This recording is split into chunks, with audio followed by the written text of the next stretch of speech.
All right, so let's get into y'all podcast. I want to hear the origin story of that because we were just talking a little bit before. You said it's been about 4 years, which is insane. Yeah. So how did that start, and like let's talk about how it started first. Okay. Well, so F.M.I and I had known each other for a long time because I used to co-produce this live show. And when he was an A&R at Convict Music, he used to come out every month and support and look for artists and whatnot. Um, and I started doing radio. I kind of stumbled into it. Like somebody asked me to be a guest co-host and somebody else asked me. And then someone else asked me. And when I came and did theirs, they were like, well, we need you to stay.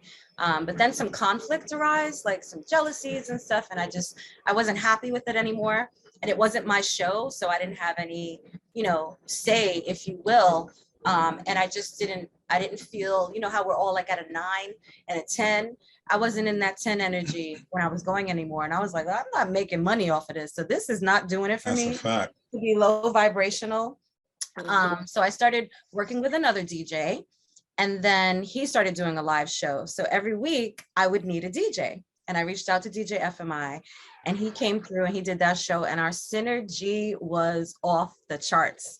I was like, yo, no funny shit, but like, this is better than the DJ that I'm doing the show with. You know what I'm saying? Shout out to all DJs though. You know what I mean? We ain't Shout DJ out bashing. to all the You know what I DJs. mean? Absolutely. And all love, but from a synergy standpoint, like, and I think because we had a history and the vibe was always just so dope, it worked out well. So fast forward down the line, I had stopped doing radio and I just had people keep reaching out to me like, hey, when are you gonna get back on the radio? And I was like, oh no, people encouraging me to do a show. And I was like, I'm gonna do a show. Who am I gonna get to DJ? So eventually I started turning my wheels and I was like, all right, if there's gonna be a show, it's gotta be with like the dopest person in the world that I know I'm not gonna have any jealousy issues with. I know there's not gonna be any like competitiveness, where we could be cohesive. And I reached out to F.M.I and he said yes. And it felt like a marriage. Like, will you start with me? No, it's so funny. He said yes.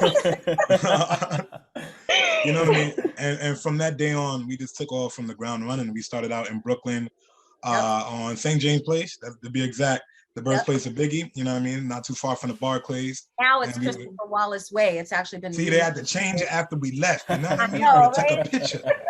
But yeah, so we were in the basement there running the show. I was doing some of the engineering, running the boards and doing the camera work. Qiana was heading the mics and having the guests in, and we were just getting so much quality guests, and so many people were just reaching out to us every week and showing love. I think which news reached out to us? Was it CNN? We had one of them watching it, one of the analysts watching it on our lives. Journal. Yeah, from the Wall Street Journal, and Yeah.